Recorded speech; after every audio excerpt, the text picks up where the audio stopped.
And you just listened to a young girl who was saying that the Nigerian community here is totally very angry. It covers all those aspects affecting the various regions of our city. That was the Etoko country of the Niger Delta of the Federal Republic of Nigeria.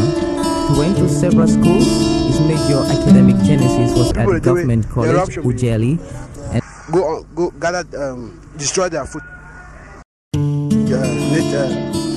With the camp and that other camp, some go camp. You don't compensate everybody.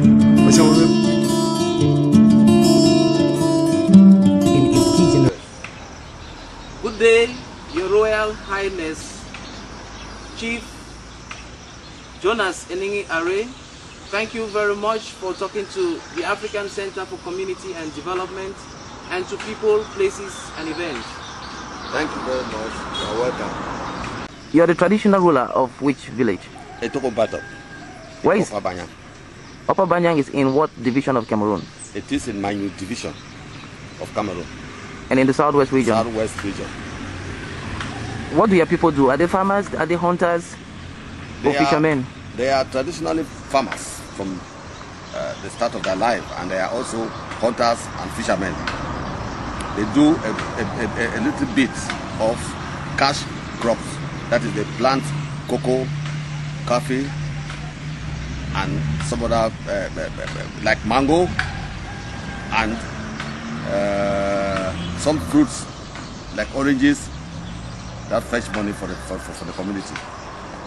Well, your people also have the capacity to have a lot of things based on the fact that before now they migrated from an area which is their traditional land, but it is separated now by the lack of a bridge, which is a river that runs through this area and that prevents you from having access to the resources of your forest. Oh yes, when my village particularly was on the other side of the river called Manyu River, we had a lot of facilities to cultivate certain fruits because the village, the forest there is very fertile and has several minerals, and it was just because of a means of crossing of the bridge and communications that we had to cross to where we are now. But at the moment, the distance between the village which we were migrated to and the former village is short, but for a bridge that can cross over to that side. Otherwise, we should still even be farming there and doing every other thing that we left there. So you're saying that if you are helped with a bridge, it will help to create job opportunities for young people now who do not have farmland, who do not have way to hunt, who do not have the opportunities to gather. Yes, and the bridge may not necessarily be a motorable bridge. If we can have just a narrow bridge that we can cross, such bridges we call them just foot bridges, which will be strong enough and which will be seasonal. We shall go back to our forest and be able to cultivate food enough to feed the community, cash crops to produce development for the area, and this will provide the opportunity for younger people to be employed than the idleness that they are now suffering within this village we are. What are some of the things in your forest? We have, as I started saying, certain minerals, animals, and fruits with seeds which can be carried into or can be used to make money if development is affected there. Such as, for example, I have here with me Nkockonock.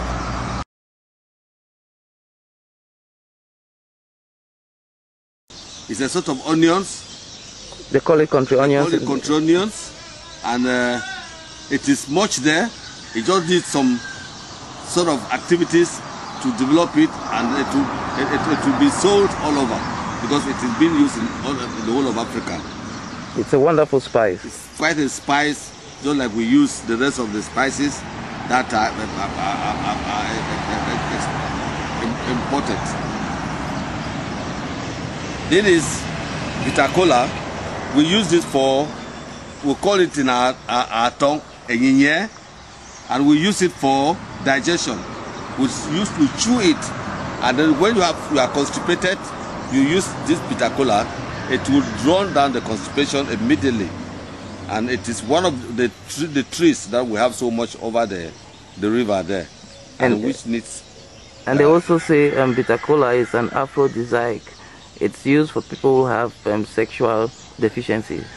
This bitter kola is used in very many ways. It is if you are weak, if your sexual ability is getting slow, you can use bitter kola each time you want to make love, and you become very active. It is a very good plant. Okay, and you have so many animals in the wild there. Some of them are hunted unsustainably.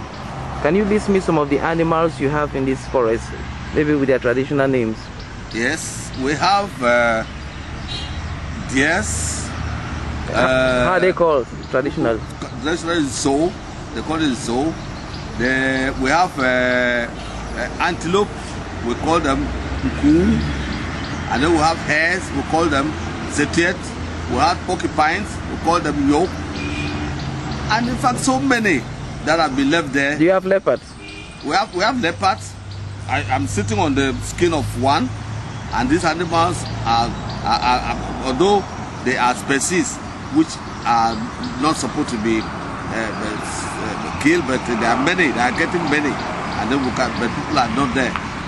So we can also have elephants, but they are destructive, and in fact we have bush pigs we call njui, and so many other species of animals which we ought to have been using for our food and exportation or for marketing processes.